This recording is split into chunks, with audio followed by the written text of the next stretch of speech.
Every great novel ever written began as an idea. Every great movie, every architectural masterpiece, every song, every small business, every food recipe started its existence as a thought.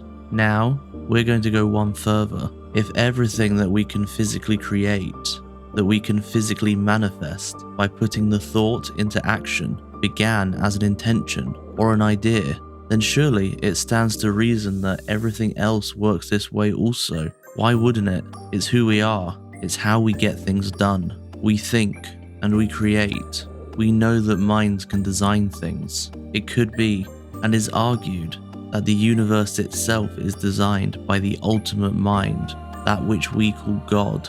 The idea that there is an omniscient mind who designed the physical world on a mathematical blueprint is an ancient idea, still embraced by us, that goes back to Middle Platonism. Philo of Alexandria said that the intelligible cosmos existed first as a blueprint in the mind of the Logos, the divine intellect, and then was instantiated in the physical world from this blueprint. So let's say that the same goes for us, albeit from an individual perspective. Then what we are doing is first creating the blueprint in our mind, and then using that blueprint to create our own reality, constantly, not just by physical action from our thoughts, but also by talking with others, suggesting ideas, making plans, having arguments, creating emotional responses, and so on.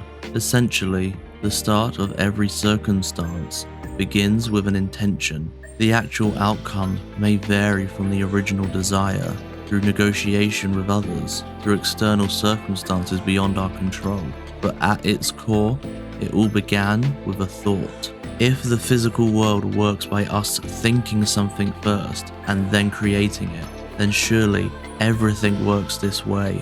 When we have an idea, a thought, or an inspiration, it takes shape as a possibility in our mind, as well as the greater consciousness of the universe. The thought we have has the potential to expand beyond our own consciousness to that of universal consciousness. We just have to be careful that we don't limit the potential of that thought to be restricted to ourselves. Our perceptions of what we believe is what potentially limits us in blending the thought with universal thought and manifesting the thought into our physical reality. Our thoughts about ourselves are what most likely block our desired outcomes. With that said, here is a beginner level meditation exercise for visualizations and affirmations to help you start your journey.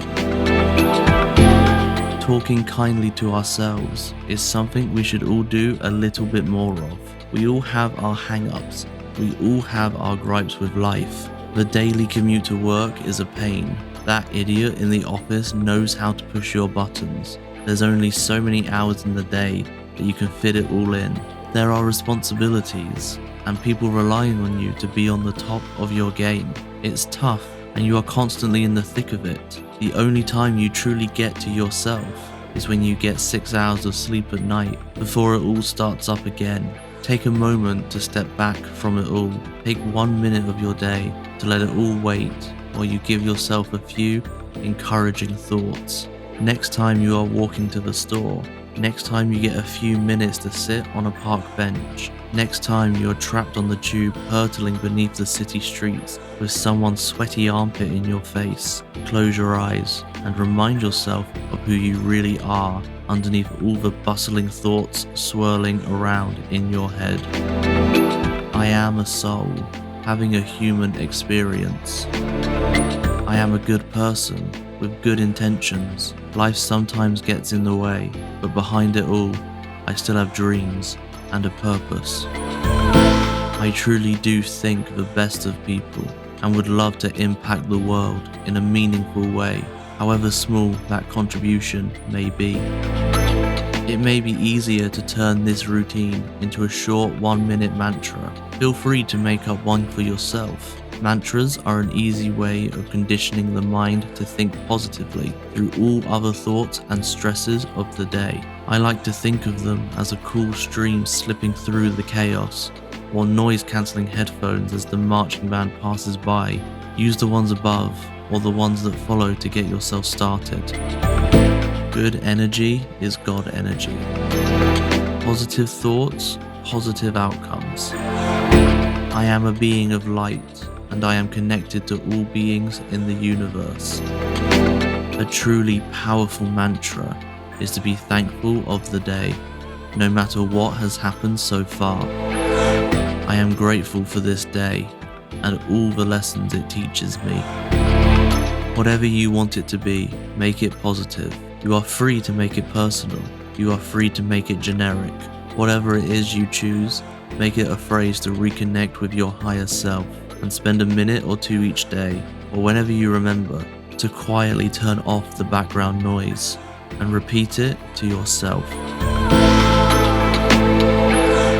If you would like to take a deeper look at how we experience time, consciousness, and our relationship with the higher self, then please take a look at our book, Letting Glow by Phil Webster, who also provided the words for this video. Thank you so much for watching. Subscribe to OBooks Presents for future content, and we'll see you next time.